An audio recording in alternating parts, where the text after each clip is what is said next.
Hello, my name is Michael Knipp, and I am here for a little bit of a different kind of video today. Today, we are going to be talking about video games. Now, don't turn off the video. This is a booktube channel. I'm not here to lose my book friends, though I do suspect, from spending a lot more time with you guys on booktube, that not as many people are opposed to video games in the book community as I might have initially assumed, being the idiot that I am. Nevertheless, we're not just talking about any video games here today. We are talking about a specific set of 2 video games. And the thing that makes these video games relevant on this channel today is that these video games are secretly books pretending to be video games. So if you're not familiar, there is a genre of video game called a visual novel. Now, most of the video games in this genre of visual novel happen to also be hentai games. If you don't know what that is, don't look it up. You don't want to know. If you do know what it is, sanitize your screen, you nasty filth balls. But that's not what we're here to talk about. We're here to talk about some video games that are under the category of visual novels, which means that they are secretly just kind of books with visuals to go along with them. And in the case of the games that we're talking about here today, varying levels of gameplay. That means that these games have a lot of reading. There's no voiceover, and there is just a ton of text, making the act of playing these games much more like reading a book than playing a video game for the most part. As a side note, it also means that my friends that I have that like video games that don't like books usually don't like these games, so I don't know who to talk to about some of these games some of the time, because they're actually books, as I said before. Now we're going to be picking 2 of these games in particular, which just happen to also be some of my favorite games of all time, which means I get to kill 2 birds with 1 stone. Talk about books, talk about my favorite video games. Win-win for everybody, I hope. I hope you like them. Now, the first of the games that I'm going to be talking about here today is a game that was released on the Nintendo DS back when that console was a thing, or handheld was a thing. At one point, they released a version of it on iOS, but I don't think that version was any good. It cut out a significant portion of what made the game good. And also, when I searched for it on the App Store today, I couldn't find it. But the first game that we're going to be talking about today is 999, 9 Hours, 9 Persons, and 9 Doors. Now, the genre of this game / book is psychological horror / science fiction. So the premise of this game is that you are, as the protagonist, are a person who was kidnapped from his home randomly at one point by some person wearing a gas mask. You get knocked out and you wake up and you are inside the bowels of a ship, locked in a room, and the room starts flooding with water and you're going to drown. Through a little bit of gameplay, you break out and you end up in a room with 8 other people. These are the players, the 9 persons in the title. Now the setup is this. There are 9 people here. Each of them is wearing a watch that is also a bomb. And if you break the rules of this game that has been set up for you, the watch will inject poison into you and you will die. Or maybe you will explode. There's a couple different of these games and I don't remember which is which. I think it's a poison. Nevertheless, everyone has a number 1 through 9 on their wrist, and then they have to explore the ship, find out that there are doors with numbers on them, pair up with groups of people that allow them to match the certain number combinations on the door. They go through the door, solve a puzzle, come back out, and then they will continue on. However, as I said, if you break the rules or you're unable to solve these challenges, you will die. The stakes are high, and the more information you find out about each of these characters by doing these puzzles with them, the more you realize some of these people aren't good people.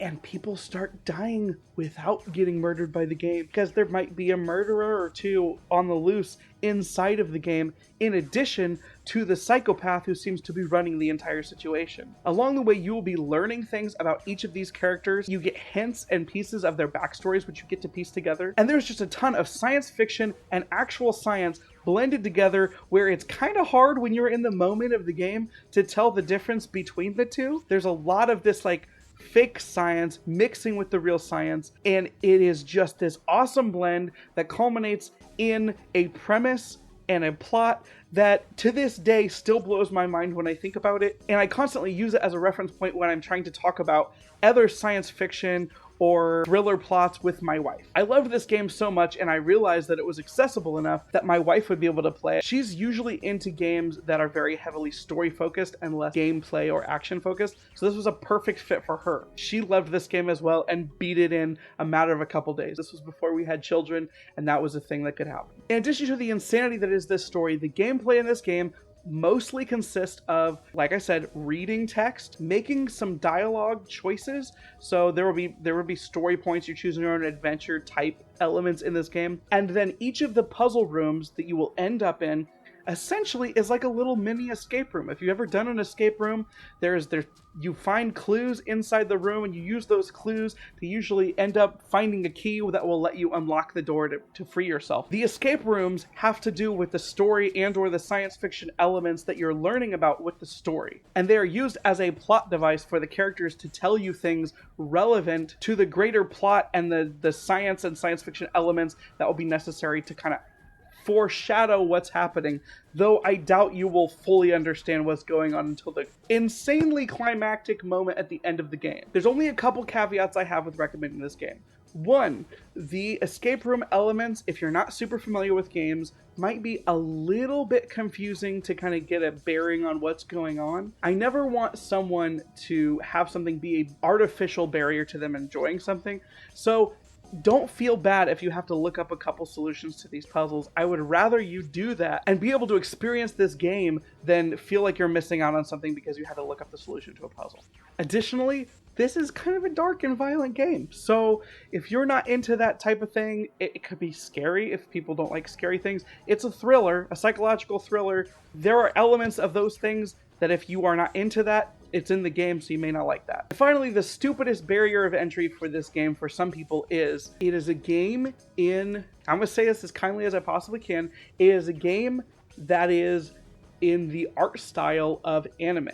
And there is something that is in anime known as fan service, which is like Urban Dictionary bullcrap slang for we kind of degrade women some because that's what our target audience of 13 to 17-year-old males sometimes likes. So there's one character in particular who, her character, there's nothing wrong with her, but the way that she is dressed in the game is, we'll say, just ridiculously stupid and not explained at all, and it's pretty dumb. Additionally, the main character will randomly hit on another character, and it's just kind of gross and awkward. I think it happens twice. It really didn't impact the game all that much, but if that's something you're sensitive to, know that in typical anime fashion, some of that crap is in here. Nevertheless, this is one of my favorite video games of all time. The plot is just buck wild.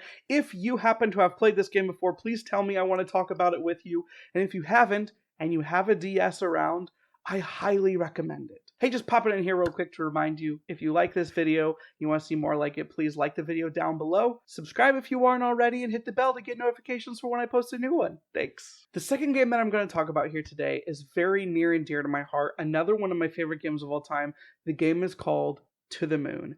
Now, I feel like this one is pretty much, I can blanket recommend it to anybody that might be watching this video on BookTube. Before I get into talking about it, this game is pretty much playable on any computer that you could possibly be editing videos on.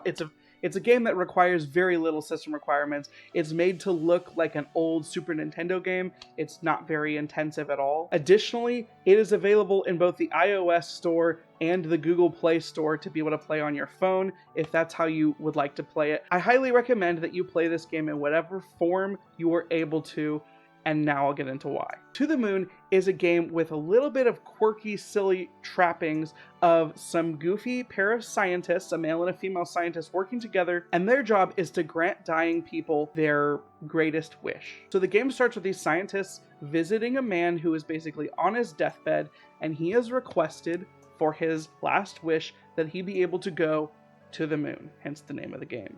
The way that the technology in this game works to be able to grant this person his wish is that these people have to be able to understand the psychological nature of the person in question to be able to grant him his wish. So what they are able to do is they plug him into a machine and they jump back in time into his memories, and they're trying to get to the bottom of why he wants to go to the moon. So each chapter of the game, you go back in time to a moment in this character's life, and you're playing the game going further back in time with every chapter. So you're playing his life in reverse chronological order over the course of his time on Earth. The scientists that you play as are witty and charming, but the actual story that unfolds is so utterly heart-wrenching and adorable and happy and sad all at the same time. Some time ago, I did a poll on whether it counts as if you're crying, if you have just tears well up in your eyes, or if they have to come down your face.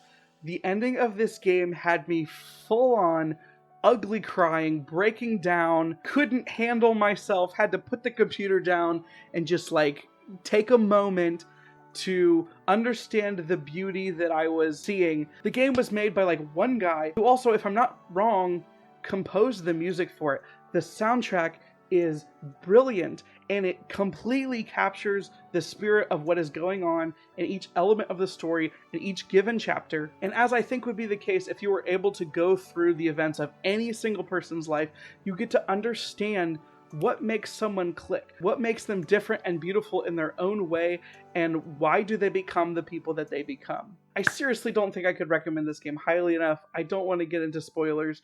This game has very few, I don't feel like there is anyone I couldn't recommend this game to that would be watching this video on BookTube. Please go play To the Moon. It's like $5 or less at any point. It's beautiful. It has beautiful music.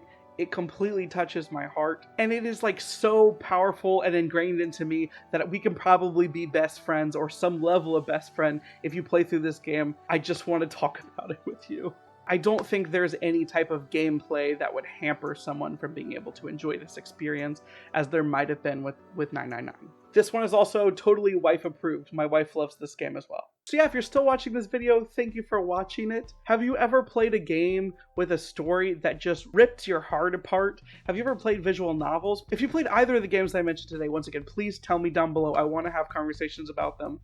They're so impactful for me as some of my favorite games of all time. Did either of these games sound interesting to you? Is this video type even interesting to you? I know that this is supposed to be a BookTube channel and these are video games, but like I said, they're kind of books. You're reading most of it anyway. I'm gonna plug it again. I know a lot of us have a lot of time on our hands right now, specifically. Go check out To the Moon. Give it a watch the trailer or something. If you end up picking it up, please come back and hit me up on Twitter or Instagram or YouTube, because I do want to talk about it. I cannot exhort you enough to please play one of these or both of these two games. But I'm not your dad, but I could be your best friend.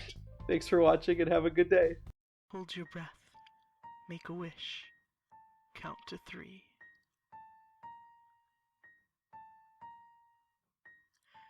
Come with me, and you'll be in a world of pure imagination. Take a look, and you'll see into your imagination.